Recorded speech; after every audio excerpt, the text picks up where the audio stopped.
Sir నమస్తే sir Ramprasad గారు. నమస్తే విష్ణు గారు. సార్ రాంప్రసాద్ గారు, 1,00,000 రూపాయలు ఇన్కమ్ వచ్చే ఒక ప్రైవేట్ ఎంప్లాయీ, సో తనకొచ్చే జీతంలో నుంచి ఒక 30 నుంచి 40 వేల రూపాయలు మ్యూచువల్ ఫండ్స్లో నెలకి ఎస్ఐపి మోడ్లో ఇన్వెస్ట్ చేసుకుంటూ వెళ్తే మరి ఫ్యూచర్లో తనకు వచ్చే బెనిఫిట్స్ ఏంటి? ఎందుకంటే పెద్ద మొత్తంలో ఇన్వెస్ట్మెంట్ పెడుతున్నాడు. తనకు 1,00,000 రూపాయలు వస్తే almost 30 to 40% of the amount తీసుకెళ్లి మ్యూచువల్ ఫండ్స్లో పెడుతున్నాడు కాబట్టి మరి తనకున్న బెనిఫిట్స్ ఏముంటాయంటారు అసలు? గజం కేవలం 15,500 రూపాయలతో 150 గజాల భూమి కేవలం 23 లక్షలు మాత్రమే. పెద్ద మొత్తంలో మంత్లీ ఎస్ఐపి ద్వారా పెడితే ఇనిషియల్ ఇయర్స్లో మీకు ప్రాబ్లమ్స్ వచ్చే అవకాశం ఉంటాయి. ప్రాబ్లమ్ ఇన్ ద సెన్స్ మీరు పెట్టింది తగ్గిపోతుంది, మార్కెట్ పడుతుంది. అది ఫస్ట్ పాయింట్. కానీ లాంగ్ రన్లో ఇంకెవడో మిమ్మల్ని ఏమీ కదిలించలేడు అసలు. కనీసం 12 సంవత్సరాలు 15 సంవత్సరాలు ఇప్పుడు పెద్ద మొత్తంలో పెట్టిన వాళ్ళకి దాని పవర్ అర్థమవుతుంది. రాను వీళ్ళు గ్రో అవుతారు కదా, అప్పుడు అకార్డింగ్లీ ఇది గ్రో చేస్తారు. ప్రాబ్లం వల్ల 5,000 2,000 3,000 పెట్టి నేను ప్రయోగాలు చేస్తా చూస్తాను వాళ్ళకి ఏమి అవ్వదు. ఇక్కడ మనం ఏం సైంటిస్టులు కాదు కొత్తగా ఏమైందో చూడటానికి కదా, ఆల్రెడీ ఒక ప్రూవెన్ కాన్సెప్ట్. దాంట్లో క్లియర్గా మీకు అప్స్ అండ్ డౌన్స్ కనపడుతుంది. Almost 30 years of track record, worst fall ఏంటి, ఎలా రియాక్ట్ అంతా ఉంది. సో ఒక డీసెంట్ అమౌంట్ పెడితే దాని ఎఫెక్ట్ మీరు చూడగలుగుతారు.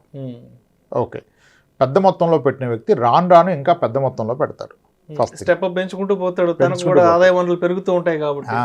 చిన్న మొత్తంలో పెట్టడానికి దీని పవర్ అర్థం కాదు కాబట్టి ఇన్కమ్ పెరిగితే ఇంకోటి చూసుకుంటాడు, ఇంకేమైనా పెడదాం, ఆల్రెడీ మ్యూచువల్ ఫండ్ పెడుతున్నాం కదా 5,000 అని.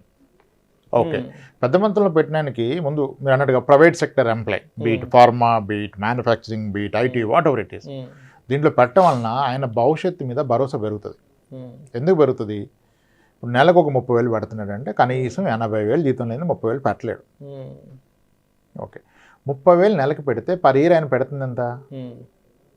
3,60,000. 3,3.6 అవుతుంది. 3,60,000. ఒక కాలం కలిసి వచ్చింది, ఎటువంటి ఇబ్బంది జరగలేదు, నిర్విఘ్నంగా నిర్విరామంగా పెట్టాడు. ఒక 5 ఏళ్ల పాటు పెట్టాడు అనుకోండి.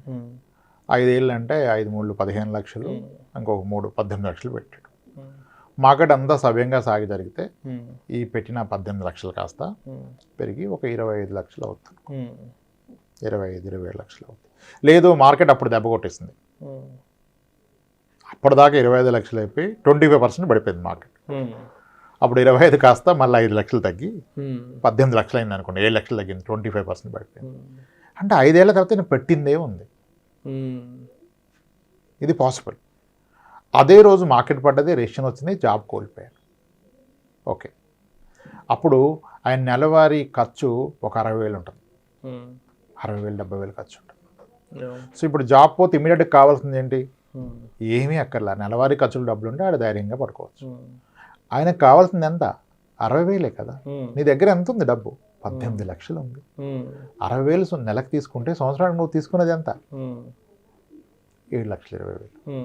దగ్గర 18 ఉంటే ఇంచుమించుగా 3 ఏళ్ళు బ్రతకగలుగుతావు. జాబు రాకుండా ఎలా బ్రతికోడు అలా. ఇక్కడ కాకుండా ఎక్కడైనా పెడితే ఇది అవుతుందా? ఇప్పుడు ఎస్ఐపికి ఎటువంటి కమిట్మెంటు లేదు.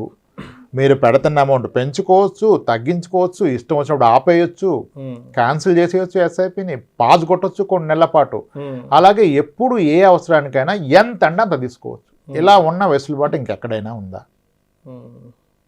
ఎటువంటి వేస్టేజ్లు, మేకింగ్ ఛార్జెస్, ఎగ్జిట్ లోడ్లు ఏమీ లేకుండా తీసుకోవచ్చు 1 year దాటితే. ఎప్పుడైనా ఎంత, ఇది ఒక కమిట్మెంట్ కాదు. అదే ఒక పాలసీ కడితే నువ్వు కట్టకపోతే టైంకి కట్టేదాన్ని పెంచుకోలేవు, కష్టం వచ్చింది తగ్గించుకోలేవు, టైం కట్టకపోతే లేట్ పేమెంట్ అంటాడు. ఇక్కడ అదేం లేదు కదా, నీకు వద్దా ఆపేసే, పెంచుకో, తగ్గించుకో, నీ అవసరానికి ఎప్పుడైనా ఎంత మారకైనా తీసి వాడుకో. లేదు సార్, మరి మీరు అన్న ఎగ్జాంపుల్లో ఆయన పెట్టింది 18, ఏముంది సార్, ఏమీ లేదు, అది తీసుకుని తింటే అలా అన్నాడు. మంచి క్వశ్చన్ కదా. 25 లక్షలు అయింది, మళ్ళీ సన్నగా పడిపోయింది, ఇప్పుడు 16 లక్షలు అయింది, పెట్టింది కూడా లేదు, 5 ఏళ్ల పాటు నష్టం వచ్చింది కదా సార్. మరి ఇప్పుడు ఎలా సార్ అంటే, అప్పుడే దానికి ఎగ్నెస్ట్గా లోన్ తీసుకోవచ్చు. లోన్ తీసుకోవడం వల్ల ఏంటి, నువ్వు అస్సల్ని ఏం డిస్టర్బ్ చేయట్లా, దాని మీద లోన్ తీసుకొని వాడుకుంటావు. మార్కెట్ 30% పడ్డాక మోస్ట్లీ అక్కడ నుంచి రికవరీ కదా. 40% పడితే నెక్స్ట్ 1 yearలో అట్లీస్ట్ రికవరీ అయింది కదా. అప్పుడు దాన్ని డిస్టర్బ్ చేయకు, దాన్ని ప్లెడ్జ్ చేసి దానికి ఎగ్నెస్ట్గా లోన్ తీసుకో. లోన్ అని తీసుకోవాలి, 1 yearకి సరిపడా తీసుకో. అది కూడా ఓడీ లోన్ లాగా ఇస్తారు మ్యూచువల్ ఫండ్స్ మీద. ఓడీ లోన్ అంటే ఏంటి? ఓన్లీ ఇంట్రెస్ట్ పే చేయడం. ఇప్పుడు నీకు నెలకి 7 లక్షలు కావాలి కదా, 7.5 లక్షలు తీసుకో, 10% వడ్డీ చేసుకో. అప్పుడు ఏంటి, 1 yearలో నువ్వు కట్టాల్సిన వడ్డీ ఒకటే కట్టాలి, అది 70,000. నీ ఖర్చులు 7-20, 8 లక్షలు తీసుకో. అటు వడ్డీ కట్టావు ఇటు వెళ్ళిపోయింది, ఈలోపు జాబ్ రాదా, ఈలోపు మార్కెట్ రికవర్ అవుద్దా, అది కూడా ఇంకా టెన్షన్ ఎక్కడ లైఫ్లో. టెన్షన్ విల్ ఓన్లీ కమ్ నీ లైవ్లీహుడ్ కంటూ ఒక లిక్విడ్ ఎసెట్ లేకపోతేనే లైఫ్లో ప్రాబ్లం వస్తుంది. అది ఉన్నప్పుడు ప్రాబ్లం రాదు. ఇదే పని మ్యూచువల్ ఫండ్స్ కాదు, గోల్డ్ కొనుక్కున్న ప్రాబ్లం రాదు. ఈ ఫ్యూచర్స్ అన్ని గోల్డ్ ఉంటాయి, లిక్విడిటీ త్వరగా అవుతుంది కాబట్టి. కానీ ఇక్కడ మీ క్వశ్చన్ మ్యూచువల్ ఫండ్స్లో ఏంటంటే దీనికి పొటెన్షియల్ ఆఫ్ గ్రోత్ ఎక్కువ. India is a growing economy, పెద్ద స్టోరీ. మళ్ళీ ఇంకా చాలా ఉంటాయిగా మైక్రోలు పొటెన్షియల్. ఇవన్నీ వదిలేస్తే మీరు ఎలా చూసినా GDP plus inflation is suppose to be the average equity earning అంటారు. Average corporate earning is GDP plus inflation.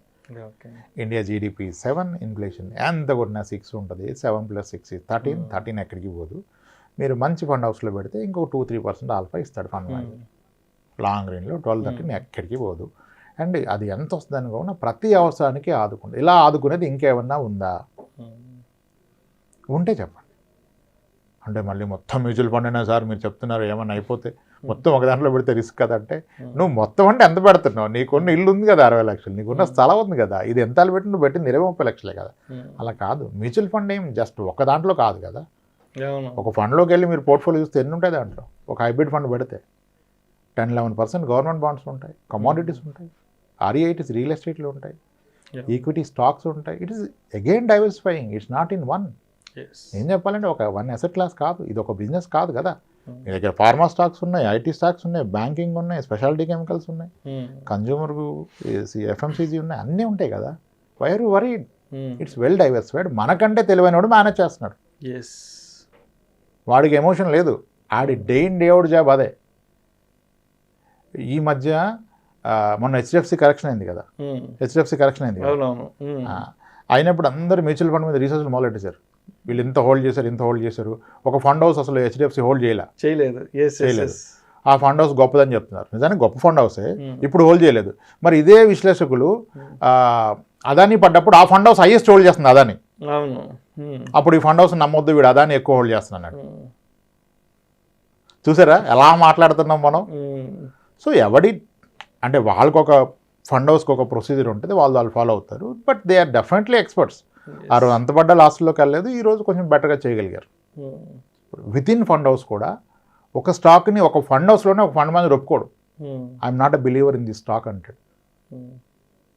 Different strategy. మీకు ఆప్షన్స్ ఉన్నాయి కదా, you can choose different fund house, different funds, different category. So ఈ వెసులుబాటు ఎక్కడ ఉంటుంది? ఈ రోజు ఇది చేయట్లేదంటే మార్చవచ్చు. ఇప్పుడు ఒక పాలసీ కొన్నా నేను, ఈ పాలసీ సరిగా లేదు, వేరే పాలసీ మార్చగలుగుతానా? లేదు. మ్యూచువల్ ఫండ్లో స్కీమ్ మార్చవచ్చు కదా, అమౌంట్ మార్చుకోవచ్చు కదా, ఫ్రీక్వెన్సీ మార్చుకోవచ్చు, డేట్ మార్చుకోవచ్చు, అమౌంట్ మార్చుకోవచ్చు, తీసుకోవచ్చు. అసలు ఎక్కడుంది ఇంత వెసులుబాటు? అది చూసుకోవాలి. పెరుగుతుందా? గ్యారంటీగా పెరుగుతుందా? పెరగదు. In short and long run పెరుగుతుంది. సో ఒక ప్రైవేట్ సెక్టర్ ఎంప్లాయీకి కావాల్సింది ఏంటంటే, రేపు నాకు ఇబ్బంది వస్తే నాన్న ఆదుకోవడానికి ఇది ఉంది. ఇప్పుడు ఒకటి ఉంటాడు, నాకేం ప్రాబ్లం లేదురా మా అన్నయ్య చూసుకుంటాడు అంటాడు. ఆడిగాడు అన్నయ్య ధైర్యం, పర్లేదురా మా అన్నకి ఇప్పుడు ఫోన్ కొట్టినా కొట్టమంటే 2 లక్షలు కొడతారా, నాకేం టెన్షన్ లేదు అంటాడు. అది ఎలాగో ఈ మ్యూచువల్ ఫండ్ అలాగే. మ్యూచువల్ ఫండ్ వాడికి ఒక అన్నయ్య, మా మామయ్య గారు చెప్పాల్సిన అవసరం లేదురా కొడతారు అంటాడు. అమ్మ ప్రతి మ్యారేజ్ దగ్గర 2 లక్షలు కొడతారా వద్దంటే అంటాడు అదృష్టవంతుడు. ఈ మ్యూచువల్ ఫండ్ అలా కొడద్దు మీకు. సో ఇది ఒక ధైర్యాన్ని కొనుక్కోవటం, ఒక లిక్విడ్ ఎసెట్ కూడబెట్టుకోవటం, ఒక కమిట్మెంట్ లేనిది, హెడ్ఏక్ లేనిది. 30,000 SIP కట్టేవాడు ప్రశాంతంగా పడుకుంటాడు, 30,000 EMI కట్టేవాడు భయంతో పడుకుంటాడు. రెండు ఉండాలి. అది ఇది ఉంటే హ్యాపీ, అది ఇది రెండు ఉంటే నో ప్రాబ్లం. రేపు ఇబ్బంది వచ్చిన ఇది అదే కడుతుంది, నీకు ఫుడ్ పెడుతుంది. కానీ ఓన్లీ EMIలు ఉంటే రేపు ఇబ్బంది వస్తే కష్టం. సో ప్రైవేట్ సెక్టర్ ఎంప్లాయీస్కి ఎందుకంటే అన్సర్టైన్ జాబ్ కాబట్టి వాళ్ళకి liquidity is most important. Government employee పెట్టకపోతే పోయేదేముంది, ఆయన జాబ్ సెక్యూర్డ్ అనుకుంటే. నాకేముంది సార్ ఏమైనా సస్పెండ్ అయినా సగం తీస్తారంటారు, ఏం చెప్పలేము ఇంక. అది sir. So this is the most powerful tool. మనం ఎందుకు చెప్తామంటే ఇది ఒకటి జీవితంలో భరోసా పెంచుతుంది, భయం తగ్గిస్తుంది, ధైర్యంగా బ్రతకవచ్చు. ఎంత ఈక్విటీ అంత ధైర్యంగా బ్రతకవచ్చు. చాలామంది మీకు అసెట్ అలొకేషన్ చెప్తారుగా, డెట్ ఇంత ఈక్విటీ ఇంత అని. నిజానికి ఈక్విటీని పూర్తిగా అర్థం చేసుకునే వ్యక్తి మనకు చెప్పేది ఏది పాటించడం. ఏం చేస్తారు తెలుసా, అందరూ అడుగుతారుగా మీ అలొకేషన్ అంతా ఈక్విటీ అని. యాక్చువల్గా ఈక్విటీ 100% అర్థం చేసుకునే వ్యక్తిది అలొకేషను 130% ఉంటుంది. ఎలా ఉంటుంది 130? నీ దగ్గర ఉన్న 100 ఉంటే 130 ఎలా పెడతావు అని అడుగుతున్నారు కదా. ఎలా పెడతారంటే ఇది ఎవరిని పెట్టమని చెప్పట్లేదు. This is the peak conviction level ఉన్న ఫండ్ మేనేజర్లు చెప్పింది. అంటే personal interaction, not on camera, not in public. ఏం చేస్తారంటే ఒక వ్యక్తి పూర్తి నమ్మకం వచ్చేసింది, గుడ్డిగా నమ్మే అంత వచ్చినప్పుడు ఏం చేస్తాడు వాడు, ఒకసారి మార్కెట్ పడుతుంది 40%. ఎవరికి తెలవదు కదా, పడిపోయింది. ఇంకా 40-50 పడితే ఇంకా పడదు కదా. 40 పడ్డప్పుడు ఏం చేస్తాడు, అప్పటిదాకా వీడిది ఒక 2 కోట్లు ఉంది, 2 కోట్లు కాస్త తగ్గి 1,20,00,000 అయిపోయింది. మార్కెట్ 40 పడ్డది, ఇంక 80% లేస్తున్నా. అర్థమైంది కదా. 10-20 అర్థం కాదు కానీ 30-40 ఈజ్ పీకింగ్. అప్పుడు ఏం చేస్తారంటే ఇంకా వీ నో ఇంత పడ్డదంటే నెక్స్ట్ 1 yearలో అట్లీస్ట్ రికవర్ అయింది, ప్రాఫిట్స్ రాకపోయినా అసలుకి వెళ్ళిపోద్ది. అప్పుడు ఏం చేస్తాడు, ఈ ఉన్న 1,20,00,000 ఉంది కదా 2 కోట్లు, ఈ 1,20,00,000 మీద లోన్ తీసుకుంటాడు. ఒక 60-70 లక్షల లోన్ వస్తుంది కదా, ఈ 70 ఇన్వెస్ట్ చేసేస్తాడు. అంటే is exposure in equity is what more than what is having. ఎందుకంటే ఒక నమ్మకం నెక్స్ట్ 1 yearలో ఎలాగో రికవర్ అయింది. రికవరీ అయితే పెట్టింది మొదటికి వస్తుంది, ఈ కొత్తగా పెట్టింది 40% పెరుగుతుంది. అది రికవరీ, అది పోగొట్టుకున్న 40 రికవరీ, కానీ కొత్తగా పెట్టింది 40% పెరుగుతుంది. ఎక్కడ పెరగదు కదా 1 yearలో 40. ఇలా వాడతారు. అంటే ఇట్స్ ఆల్ డే 1 ఎవ్వరు ఇది చేయొద్దు. బియాండ్ అ పాయింట్ మీరు ఒక ఎక్స్పీరియన్స్ ఒక 5 years 6 years ఒక డీసెంట్ మనీ పెట్టిన వాళ్ళకి ఇది చాలా ఈజీ. ఇది పెట్టాక కూడా అడేం కంగారు పడ్డు.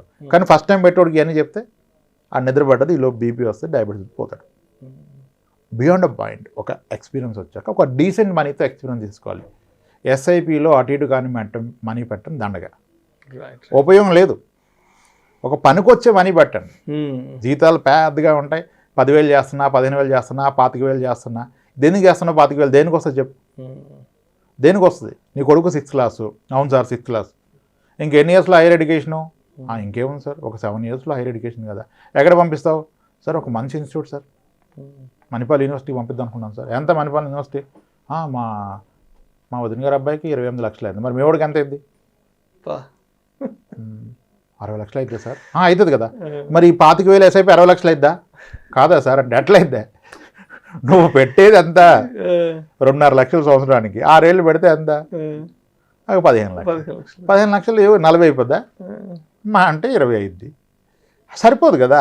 అది గుర్తించు, నువ్వు ఎందుకు పెడుతున్నావు, ఎంత కావాలి దానికి పెట్టు. ఇలా అన్ని పెట్టే క్రమంలో ఒక ఎస్ఐపి బాబు ఎడ్యుకేషన్కి, పాప ఎడ్యుకేషన్కి, మ్యారేజ్కి, రిటైర్మెంట్కి, ఇవన్నీ నీకు నాకు మధ్యనే. నువ్వేం ఫండ్ హౌస్కి చెప్పట్లేదు ఎందుకు పెడుతున్నావు. రేపు ఉద్యోగం పోతే ఇవన్నీ తీసుకొని తిను. ఈరోజు ఫుడ్ లేకపోతే ఫ్యూచర్లో బిర్యానీ గురించి ఆగం కదా, మొత్తం తీసుకొని తిను. అది దట్ ఈజ్ లిక్విడిటీ. ఎంత ఎక్కువ పెడితే అంత ధైర్యంగా పడుకో. మ్యూచువల్ ఫండ్లో ₹1,00,00,000 ఉన్న వాళ్ళు చాలామంది ఉన్నారు, నా దగ్గరే ఉన్నారు. ఎవరికి భయం లేదు. ఉద్యోగం పోయిందంటే నేను వెంటనే మంచి వెకేషన్ ప్లాన్ చెప్పేస్తా. నిన్న కూడా పంపా ఒక వ్యక్తిని 3 days బ్యాక్, సార్ ఇలా అయింది సార్ అన్నాడు. నేను అన్నా కార్డిలియా క్రూజ్ అని ఒకటి ఉంటుంది, బుక్ చేసుకో, చాలా బాగుంటుంది. 3 days నేను వెళ్ళొచ్చాను. ఆ క్రూజ్లో వాడు నీకు వైఫై వేస్తాంటే వేయించుకోకు, ఉన్న ప్రశాంత్ ఎందుకు పోట్టుకుంటావు, పిల్లలతో ఫుల్ ఎంజాయ్ చేసే క్రూజ్లోకి వెళ్ళిపో, 3 days 2 nights ఉంటుంది, హ్యాపీగా ఎంజాయ్ చేసేసాను, బాగుంటుంది అని చెప్పా. సార్ ఎంత అయింది సార్ అన్నాడు. నా ఇన్వాయిస్ ఇచ్చా. ఎంతో లేదు సార్, చాలా తక్కువ. అంతేనా సార్? అంతే, ప్రశాంతంగా 3 రోజులు తర్వాత ఆలోచిద్దామన్నా.